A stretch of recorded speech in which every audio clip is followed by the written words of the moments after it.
नमस्कार, मेरा नाम भाऊ तोरसेकर है। मैं मराठी पत्रकार हूँ। मेरी हिंदी इतनी साफ़ सुथरी नहीं है। आशा करता हूँ कि आप समझने की कोशिश करेंगे। कोरोना का जो संकट पूरे देश पर और दुनिया में आया है, इससे बचने के लिए कोई दवाई आज उपलब्ध नहीं है। इसलिए जो कुछ हमें मालूम है उस तरीके से हम उससे बचना चाहते हैं।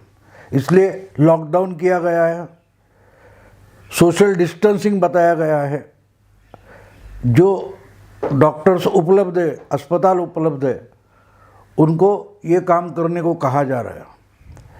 हम क्या कर सकते हैं? घर बैठे बैठे हम क्या कर सकते हैं?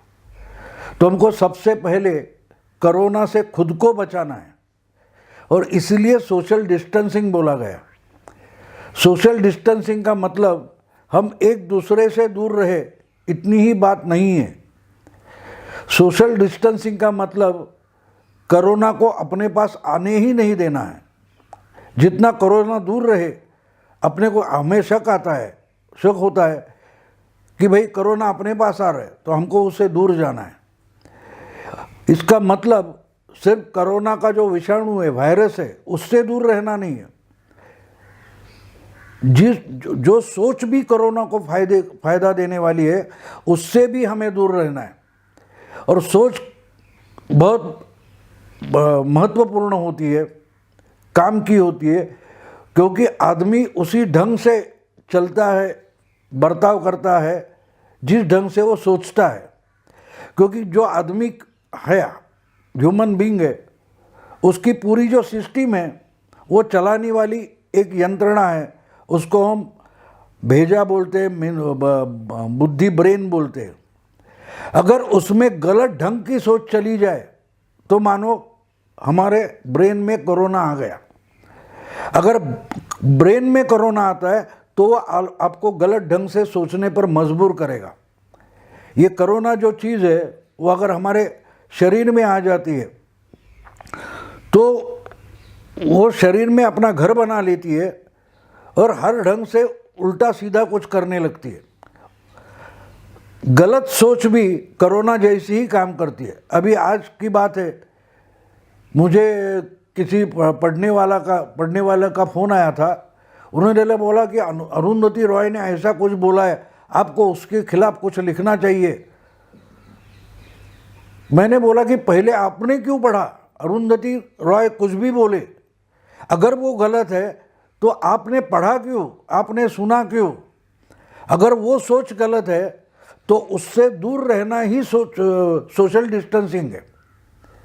ऐसे बोलने वाले, कुछ करने वाले, इनसे खुद को सोशल डिस्टेंसिंग पर रखना, दूर रखना, ये आज की ज़रूरत है। क्योंकि गलत सोच आप उनको मैंने बोला कि भाई आपने तो पढ़ा और अपने पास रखा नहीं, मेरे पास लेकर आ गए। कोरोना ऐसे ही फैलता है। वो जो वायरस है वो तो उससे हमको बचना है, लेकिन आप तो खुद उसमें फंस गए और मेरे तरफ लेके आए। 20-25 साल से हम देख रहे हैं, अरुंधति राय हो या ल्यूटियंस दिल्ली वाले कुछ लोग हो, ये हमेशा गलत बातें फैलाते रहते। तो हमको उनसे सोशल डिस्टेंसिंग करना है कि ये झूठी बातें फैलाएंगे, अफवाहें फैलाएंगे, तो उनसे बचना है। तो वो भले अफवाहें फैलाए, हमको उससे दूर रहना है। हम अगर उनसे दूर रहे तो हमारी सोच ठीक रहेगी। और इस समय सबसे पहले हमको अगर ज़रूरत है तो दवाई की भी नहीं, सीधी सोच, ढंग की सोच, फायदेमंद सोच ज़रूरी है। कैसे कोरोना से बचना है वही सोच होनी चाहिए, हमको उसी तरीके से विचार करना चाहिए। तो इसमें ये लोग बाधा लाते हैं, अफवाहें फैलाते हैं, गलत। अभी उन्होंने क्या बोला कि अरुंधति राय बोलती है कि कोरोना के नाम पर मोदी सरकार मुस्लिम समाज को दबा रही है। अभी ये तो झूठ बात है।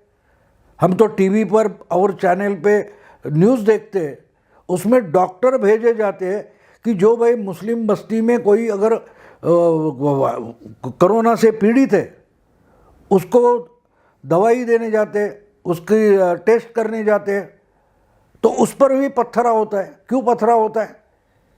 पत्थर फेंकने वाले जो है उनको मैं गुनहगार नहीं मानता, उनकी सोच गलत है। उनकी सोच किसने बिगाड़ी है?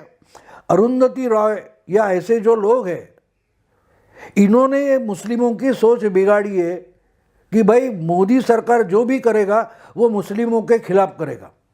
अभी सरकार जिस डॉक्टर को भेज रही है वो मुस्लिमों के खिलाफ नहीं, उनकी तबीयत जो है वो अच्छी रहे, वो अगर बीमार है तो उनको कोई उपचार हो जाए, इसलिए भेजा गया है। लेकिन जो बस्ती में बैठे लोग हैं जिनकी सोच ऐसे लोगों ने बिगाड़ी है, तो वो गलत ढंग से काम करेंगे। इसलिए सोच को बचाना ज़रूरी है। ये कोरोना से भी, कोरोना वाली सोच डेंजरस है, हमको उससे बचना ज़रूरी है।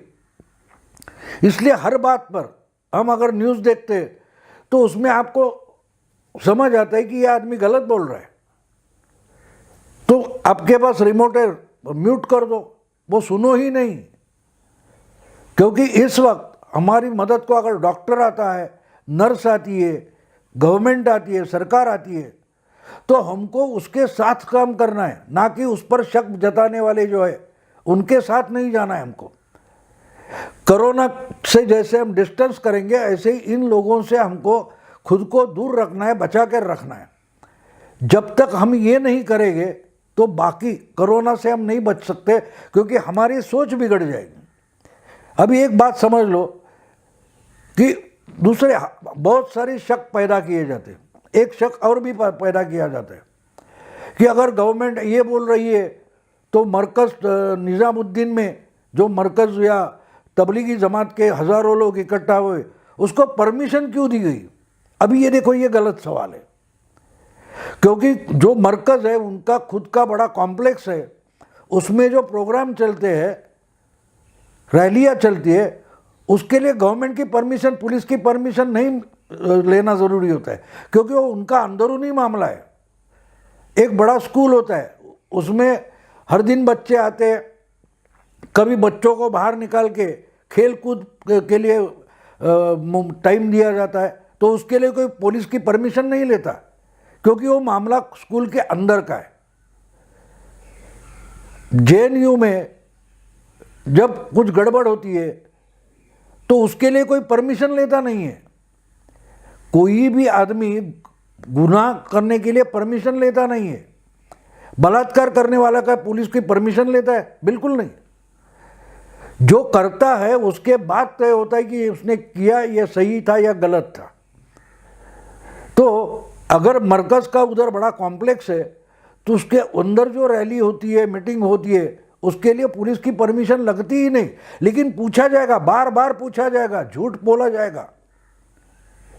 जाएगा कि तबलीग के मरकज़ के लिए वो रैली को परमिशन किसने दी? तो परमिशन की ज़रूरत ही नहीं थी। और एक बात समझ लो कि शाहीन बाग में जो धरना देकर बैठे थे एनआरसी सीएए के खिलाफ, उनको किसी ने परमिशन दी थी? नहीं, बिल्कुल ये बिना परवाना उधर बैठ गए थे, रास्ता रोक कर बैठ गए थे। ये गैर कानूनी था, फिर भी उनको पुलिस हाथ भी नहीं लगा सकती थी। अगर पुलिस उनको हटाने के लिए चली गई तो देखो, बोले कि संविधान ने हमको धरना देने का अधिकार दिया और हम पर अन्याय हो रहा है, मुस्लिमों पर अन्याय हो रहा है। और ये चिल्लाने वाले भी तीस्ता सेटलवाड, अरुंधति रॉय, ऐसे लोग हैं जो कि समाज में गलत सोच डाल देते, उसका फैलाव करते। तो हमको उससे बचना है। अभी देखो कि कम से कम 100 दिन शाहीन बाग का तमाशा चलता रहा, गैर कानूनी था फिर भी चलता रहा। कोई नहीं पूछता है कि भाई शाहीन बाग को किसने परमिशन दी। उसी ढंग से जब मुंबई में या और कहीं तमिलनाडु में ऐसे ही धरने हो गए तो उसको पुलिस ने हटाया, तो कौन चिल्लाने वाले थे? जो चिल्लाने वाले थे वही आज पूछते कि मरकज़ के लिए परमिशन कैसे दी।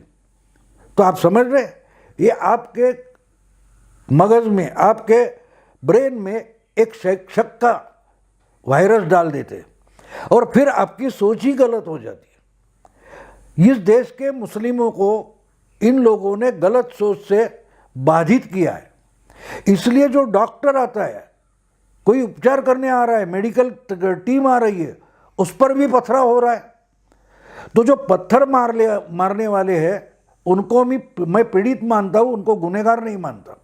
गुनहगार असल में वो है कि जिन्होंने ये गलत सोच इस मुस्लिम बस्ती में डाल दिए, मुस्लिमों के ब्रेन में डाल दिए, वो गुनहगार है। इसलिए हमको तो मुस्लिमों को भी उस गलत सोच से निकालना है, सिर्फ कोरोना से नहीं। वो तो काम डॉक्टर करेंगे, नर्सें करेगी, हेल्थ डिपार्टमेंट करेगा, लेकिन आपको और हमें सबसे बड़ा अगर काम करना है तो मुस्लिम समाज जो है उनको भी इस गलत सोच से बाहर निकालना है। और ज़्यादा से ज़्यादा करके गलत सोच डालने वाले जो अरुंधति रॉय या तीस्ता सेटलवार या और सारे लोग हैं, उनसे बचाना है। तो उनको, मुस्लिमों को हम ये समझाए कि भाई ऐसे लोगों से सोशल डिस्टेंसिंग करो, इनसे दूर रहो। सरकार कुछ गलत नहीं कर रही है, कोई डॉक्टर आता है तो कुछ गलत करने नहीं आया है, आपको बचाने आया है। लेकिन आज ये परिस्थिति क्यों आई है कि ये सोच 20-25 साल से जितना फैलाना चाहिए था उतना ही फैलाई गई है।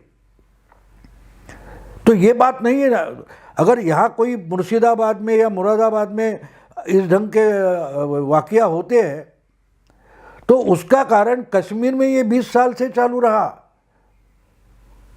तो जो पत्थर मारते थे उधर के बच्चे, कश्मीर के हमारे ही सैनिक जवानों पर पत्थर मारते, पुलिस पर पत्थर मारते, तो उसको कोई परमिशन देता है कि भाई पुलिस परमिशन देती है हम पर ही पत्थर मारो?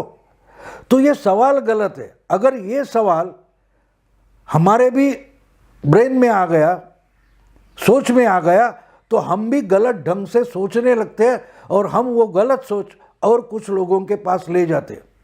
तो दोस्तों, एक बात समझ लो कि सोशल डिस्टेंसिंग का सबसे पहला मतलब गलत सोच से हमको बचना है। जो शक पैदा करते, संशय पैदा करते, उनसे सोशल डिस्टेंसिंग करना ये कोरोना की सबसे पहली बात है। जितना आप करेंगे उतना अच्छा रहेगा। मैं मानता हूँ कि मेरी हिंदी अच्छी नहीं है, फिर भी आप समझेंगे ऐसी आशा करता हूँ। अगर आपको ये वीडियो पसंद आया तो हमारा ये जो YouTube चैनल है प्रतिपक्ष, इसका वीडियो फॉरवर्ड करें अपने दोस्तों के पास, आप सब्सक्राइब हो और किसी दोस्तों को, परिचित लोगों को इसका सब्सक्राइब करने को बोलो। आज यहाँ ही रुकता हूँ। नमस्कार।